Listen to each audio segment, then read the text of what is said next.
introdução à carta de Paulo aos Efésios, capítulo 6, e a armadura de Deus, ela está descrita entre o versículo 10 e o versículo 20. Então, na semana passada, a gente leu até o versículo 13, sobre o que Paulo estava dizendo ali, o que nós meditamos, né? Quanto ao mais serem fortalecidos no Senhor e na força do seu poder, revestidos de toda a armadura de Deus para ficardes firmes contra as ciladas do diabo. Amém? Amém. Porque a nossa luta não é contra o sangue e a carne, e sim contra os principados e potestades, contra os dominadores deste mundo tenebroso, contra as forças espirituais do mal das regiões celestes. Portanto, tomai toda a armadura de Deus, para que possais resistir no dia mau, e depois de termos vencido tudo, permanecer inabaláveis.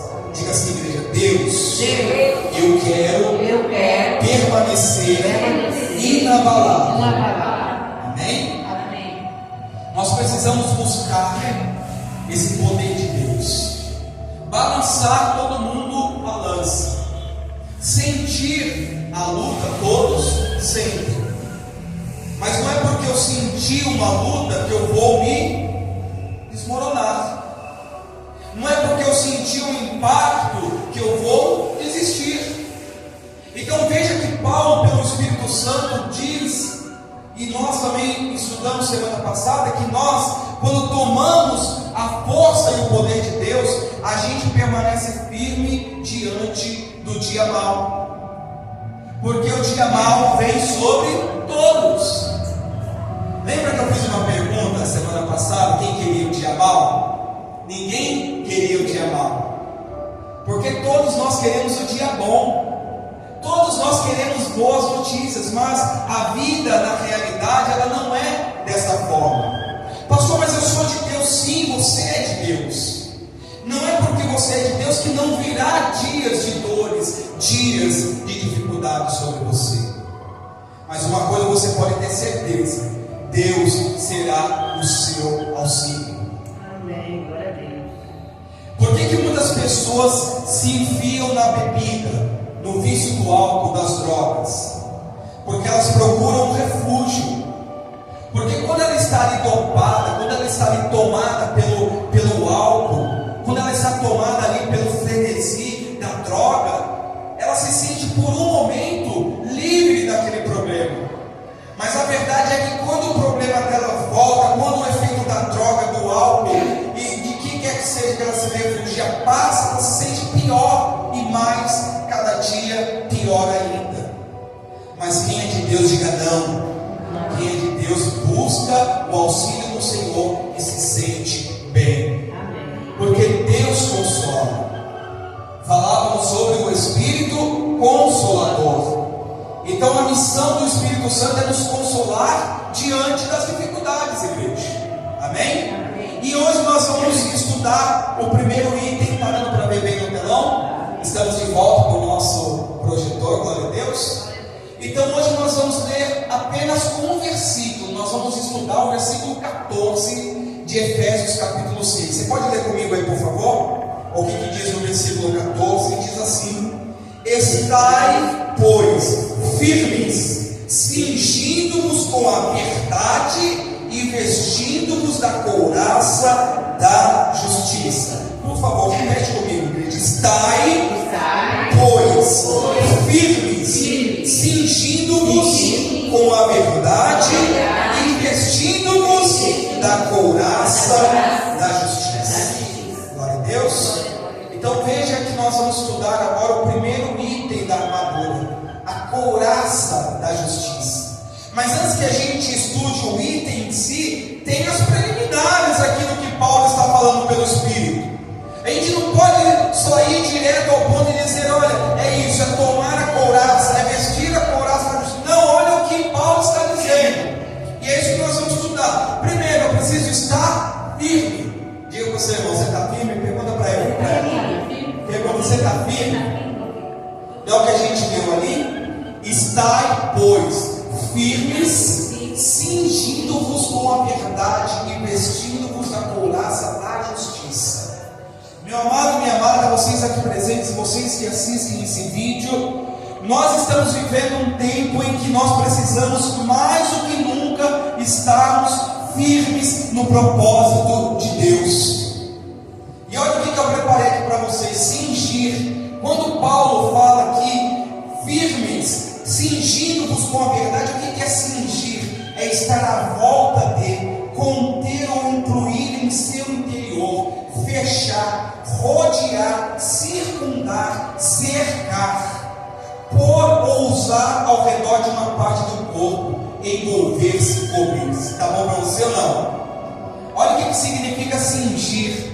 Significa você colocar em seu corpo, você se cercar, você sabe tomar aquilo ali como algo que vai estar ao redor do seu corpo, envolvendo, cobrindo, incluindo o seu interior, fechado, rodeado com a presença de Deus.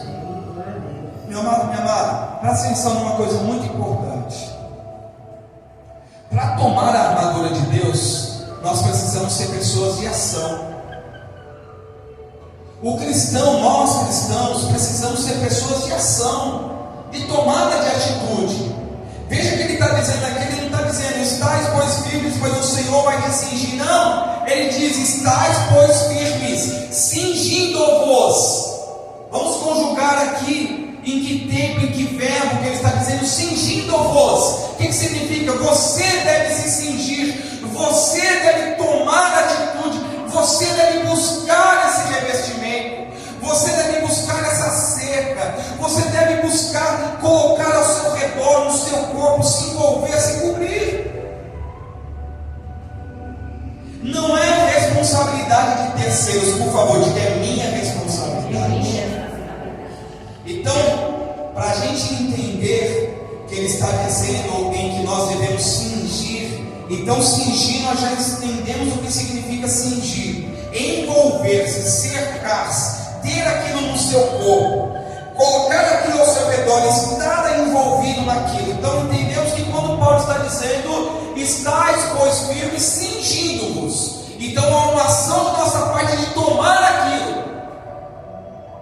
Você, quando você pega o seu calçado, a sua roupa, você está cingindo com aquele aparato. Você está pondo o seu calçado, você está pondo, você está cingindo com as suas vestes. E por que você, por exemplo, você se cinge com o seu sapato? Por que você calça o seu sapato? Para que os seus pés não sejam feridos. Mais do que estética, mais do que ser algo bonito, é algo que te protege. Então, quando eu estou me cingindo, eu estou buscando uma proteção, igreja. E olha que interessante. Ouça ou leia comigo o que eu coloquei aqui nesse slide. Nota-se que firmeza, quando ele diz estáis pois firmes, não é assim que ele começa, versículo 14. Note-se que firmeza é sinônimo nesse caso de verdade. Entenda que eu fiz uma analogia aqui, amém, igreja? Sinônimos são palavras iguais, semelhantes, que transcrevem uma outra, mas aqui eu fiz uma jogadinha de palavra. Eu estou afirmando espiritualmente nesse estudo que nesse caso que Paulo está pregando sobre cingir com a couraça, vestir a couraça, é sinônimo de verdade. Tomar posse dessa proteção é sinônimo de estar na verdade, de viver na verdade. Porque quem não vive na verdade não tem a proteção de Deus. Quem concorda comigo, igreja? Quem concorda comigo? Você que está assistindo, você deve concordar também. Então não adianta eu querer estar firme com Deus se eu não estou vivendo a verdade da palavra de Deus. Por isso que eu fiz uma jogadinha de palavras. Estou afirmando que estar firme, neste caso, é sinônimo de estar vivendo a verdade com Deus. Porque quem vive uma verdade com Deus não teme pelo amanhã, não teme as investidas do inimigo, porque sabe que maior é o Deus que está com ela. Então é o que ele está dizendo. Então é preciso entender que sem a verdade, que é a palavra de Deus, amém? Por favor, diga: a verdade é a palavra de Deus. Então ele continua dizendo: nesse caso, a palavra de Deus jamais, sem a palavra de Deus, jamais estaremos firmes no Senhor. Veja que todo o aparato da armadura vai se desenvolver a partir da verdade, igreja. Não é à toa, a gente tem que ler a palavra de Deus e entender a palavra de Deus. Paulo poderia começar a falar das sandálias do Evangelho, Paulo poderia falar do escudo da fé, do capacete da salvação, mas não, ele está iniciando com uma verdade, dizendo: estáis, pois, firmes, porque quem não está firme não tem a verdade consigo. Estáis, pois, firmes na palavra, na verdade da palavra de Deus. Então aqui eu estou dizendo que se nós não estamos na verdade, na palavra de Deus, nós não vamos estar jamais firmes. Você deve conhecer pessoas que passam temporadas na igreja. Quem conhece? Fica de pé rapidinho, igreja. Fica de pé, por favor, rapidinho. Fica em pé. Não pula aí, igreja, no seu lugar, não pula aí. Ih, meu Deus, não pula aí, igreja. Senhor, tem gente que não sai do chão. Pode sentar em nome de Jesus. Quem está assistindo no YouTube vai falar: esse pastor é maluco. Aqui é uma quarta-feira à noite, as pessoas estão cansadas. É só para dar uma despertada em vocês, amém? As crianças podem já dormindo. Agora os adultos não dormem não, que eu estou de olho em vocês. Então veja, meu irmão, minha irmã, que há uma verdade aqui, há uma realidade sine qua non, inegociável, que é: se eu não estou na verdade, se eu não estou vivendo na verdade, eu não vou ficar firme.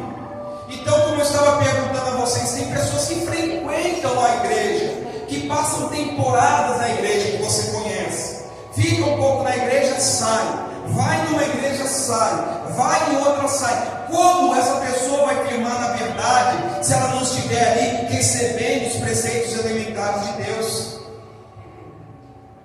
Quais são eles, pastor? A aceitação de Jesus Cristo, o batismo nas águas, o batismo do Espírito Santo. Sem esses preceitos elementares, jamais a pessoa vai conseguir se firmar na verdade. E ela acha que ela frequentar a igreja é tudo. Não é, igreja, não é. Pastor, só está pregando contra si mesmo. Não, estou dizendo a verdade. Frequentar a igreja não basta, eu preciso estar vivendo calcado na verdade. Porque quando eu deixo a verdade, eu estou deixando a rocha, que é Jesus Cristo. E aí vai bater o vento, vai bater as águas, vai soprar o vento com ímpeto, porque o diabo vem com força contra nós que somos de Deus. Quando Jesus Cristo fala sobre os fundamentos, ele está dizendo sobre isso.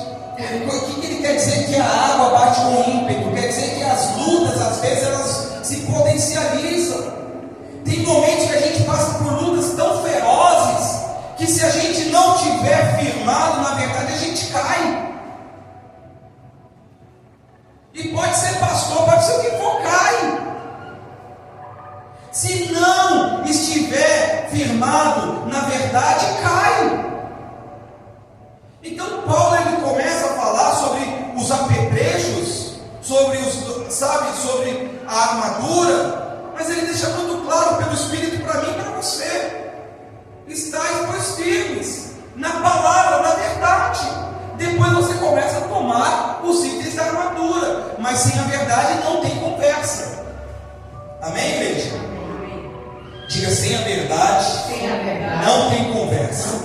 E por que não tem? Olha aqui, porque está escrito em João 8,32: e conhecereis a verdade, e a verdade vos libertará. Então quem não está na verdade, nem liberto é. Quem não conheceu a verdade, eu não digo a igreja não, quem não conheceu a verdade, nem liberto é.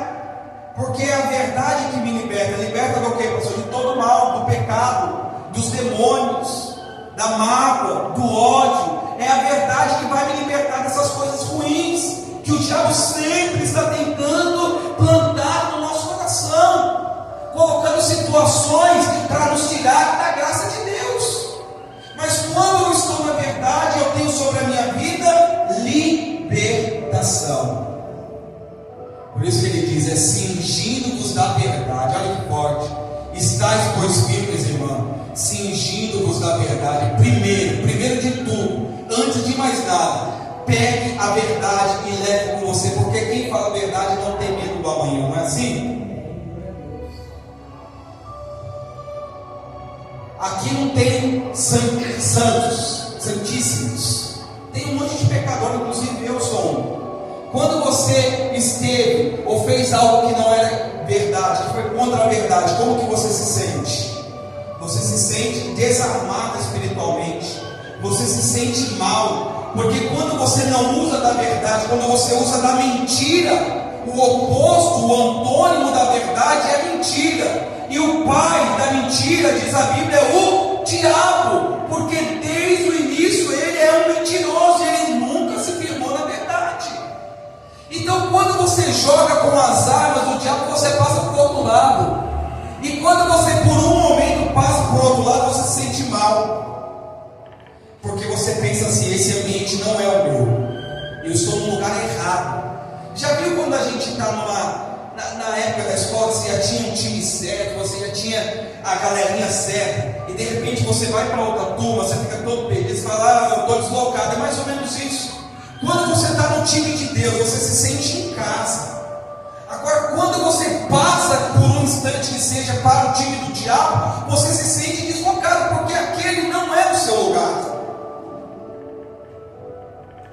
Pastor, o que eu tenho que fazer? Se arrepender e voltar para a verdade, porque a gente está lendo que a verdade vai me libertar. Pastor, libertar de demônios, libertar do pecado, libertar da condenação, igreja. Porque o que está nesse mundo é passageiro. O principal aqui é a eternidade, porque a Bíblia diz que os mentirosos não têm parte no reino de Deus. Você já viu isso? A parte que cabe aos mentirosos, aos feiticeiros, aos idólatras, é a segunda morte. Apocalipse está dizendo, está escrito lá. Então, quando eu conheço a verdade e tomo posse dela, eu sou liberto. A gente precisa falar sobre libertação de crente, porque tem muito crente que se vangloria, que diz, olha, eu sou crente, mas é um baita mentiroso, é um corrupto da fé, está perdido, está jogando do lado das trevas. E a gente tem que tomar cuidado, igreja, porque uma hora o diabo puxa o laço. Se eu não me arrependo e volto para Jesus Cristo, uma hora o inimigo estreita, e aí muitos se perdem e não voltam nunca mais a estar na luz de Deus. Então vamos cingir a nossa vida com a verdade, amém? Vamos, igreja, concordar que todos os demais itens que nós vamos tomar posse da armadura, tudo se inicia na verdade. E aí ele diz assim, ainda nesse versículo 14: vestindo-vos da couraça da justiça, aleluia.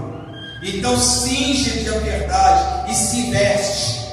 Também, olha só, dois verbos que por si só já é de ação, mas que é uma ação sua, minha. Cingindo-vos, vestindo-vos, se vista da couraça, amém? Amém. E aí eu digo, couraça, o que é uma couraça? É uma armadura feita de metal ou couro, usada por soldados sobre o peito e as costas para protegê-los dos golpes inimigos, chamado também peito de prova. Igreja, olha só, deixa eu passar uma imagem para você aqui. Algumas imagens de couraça aqui, usadas na época de Roma, né, do Império Romano. Alguns exemplos ali. Então a couraça, ela tinha todo um revestimento metálico de couro mesmo, aquele couro intranspassado, intransponível. Então alguns exemplos para vocês verem ali, uma de metal mais elaborada, um metal mais, né, enfim. Mas qual que era a ideia dessa couraça? Proteger o peito e as costas. Pensa comigo, igreja. Os órgãos mais vitais, grande parte dos órgãos vitais está no nosso peitoral, nessa parte aqui. Coração, o que mais? Vamos lá. Pulmão, né? Mais para baixo os rins, baço, por aí vai. O fígado. intestino, que pode causar uma infecção generalizada. Então, olha só que importante. Aqui Paulo está falando de algo vital, do peito, que em primeiro lugar tem o coração e os demais órgãos vitais que a gente falou aqui, alguns por alto. A gente também não é médico para saber de tudo, amém? Mas veja o que ele está dizendo: você deve se vestir da couraça da justiça. E olha só que uma coisa que o inimigo tem feito: tentar atingir os nossos corações, porque o coração é a fonte da vida. O coração é a fonte, é de onde jorra vida ou morte. Não é à toa que o profeta Isaías e Jeremias, eu sempre confundo eles dois, ele diz: olha, o coração é tremendamente corrupto, quem o achará? O nosso coração quem o conhecerá? O coração é enganoso.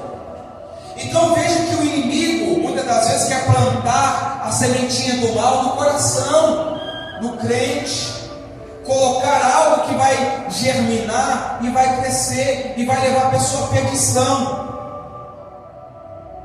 Porque da outra feita, a igreja, são raízes que, se a gente não cortar, ela vai crescendo e vai tomando forma e vai desfigurando a nossa vida, e nós passamos a ficar em trevas. Então não é à toa ele falar da couraça, vestir-vos da couraça da justiça. Então que a sua frente, as suas costas estejam protegidas dos ataques do inimigo. Porque deixa eu te falar uma coisa: quando o coração de alguém é ferido, olha, é bem difícil de curar, a pessoa tem que querer muito. Quando o coração é ferido pelo inimigo, é só a misericórdia de Deus. Porque, de outra vez, a Bíblia fala do coração que nasce os males, igreja, atenção, os males nascem no coração.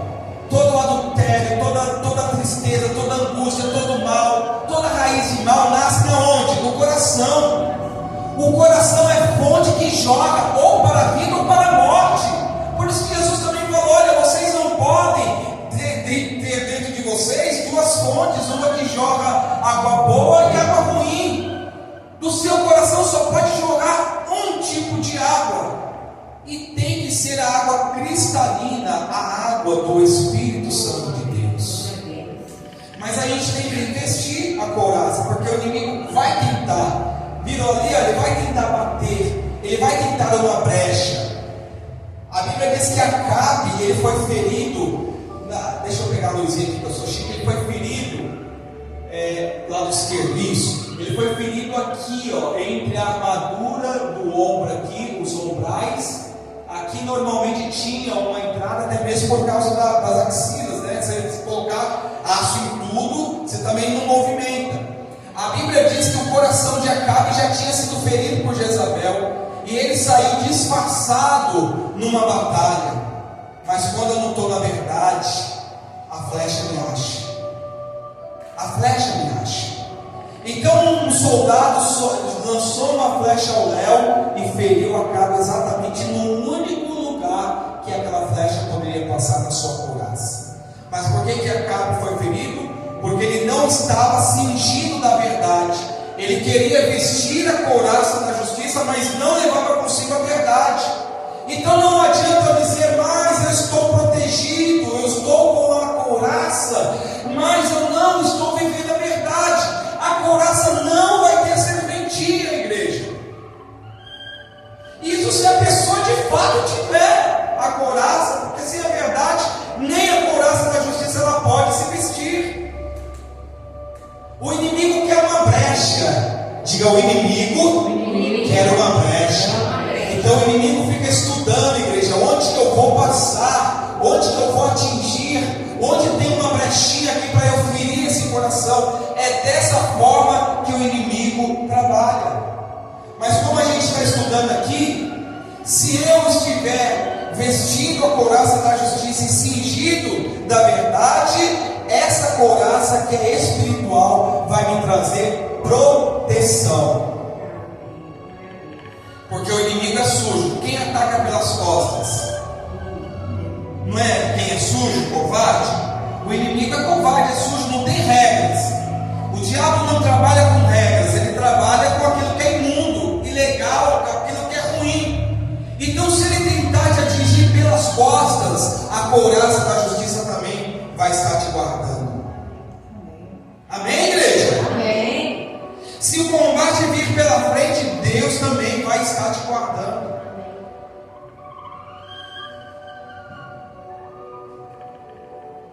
E por que a couraça em si? Você veja que, olha um detalhe para a gente terminar aqui. Ele diz a couraça da justiça. Amém? Amém. O crente precisa ser justo. Não adianta eu falar que estou vivendo na verdade se eu sou uma pessoa injusta. E peraí, igreja, que a gente vai tocar num assunto aqui importante, para a gente terminar. Porque Jesus está falando ali, quando ele estava falando que ele não veio revogar a lei, mas cumprir, lá no Sermão do Monte, em Mateus 5,20 ele diz assim: porque vos digo que, se a vossa justiça não exceder, ou seja, não ultrapassar, não for maior que a dos escribas e fariseus, de modo nenhum entrareis no reino dos céus. Ah, pastor, é só pegar a couraça. Não, peraí. Paulo está dizendo couraça da justiça.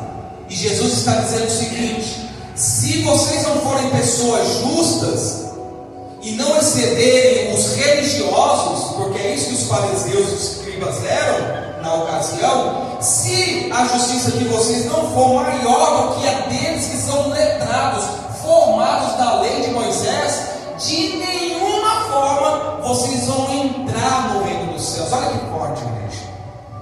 Então pensa que a couraça não é só para o seu benefício, é para que você também seja justo com os outros.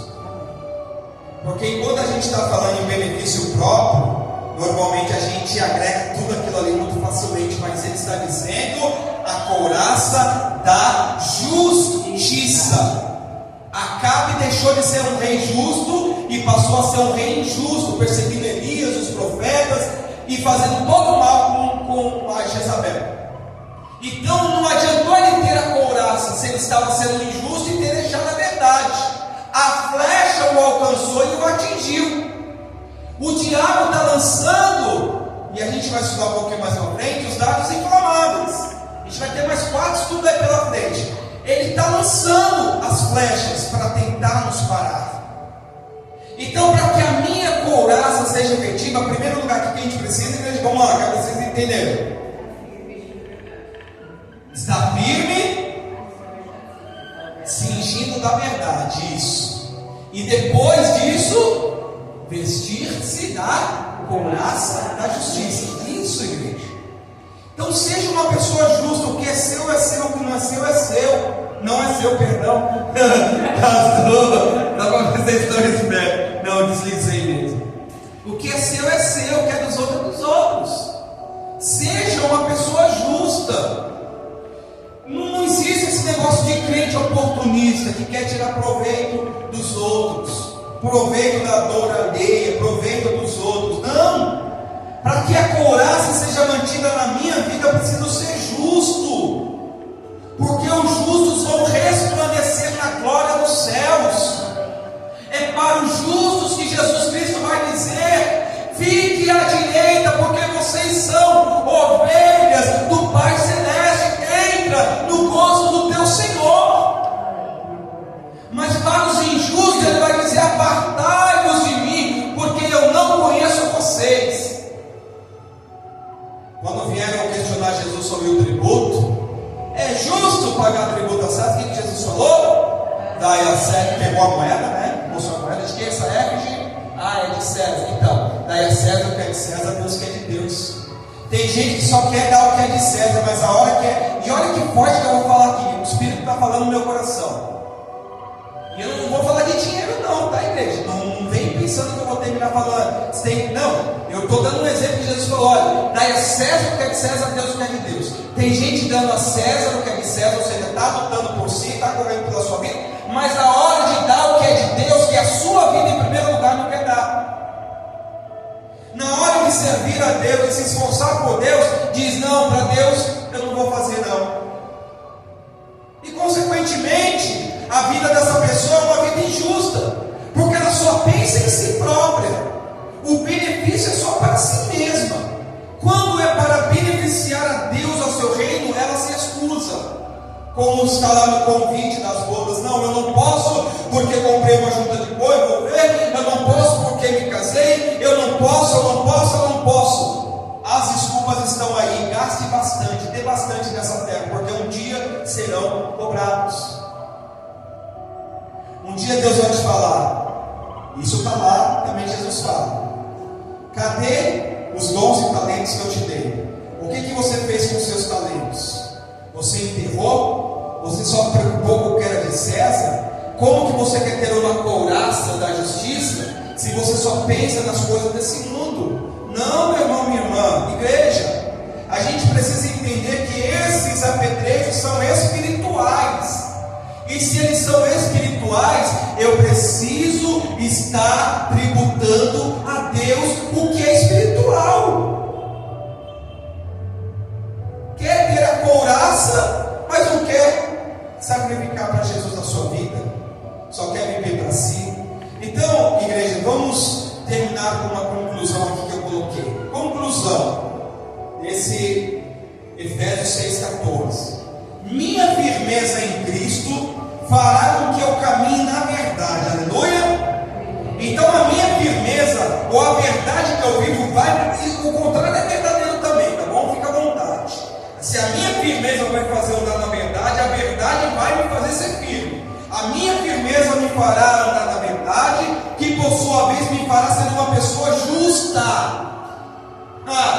Couraça da justiça. Com isso, obterei para mim mesmo a proteção de Deus, o revestimento, a couraça. Amém?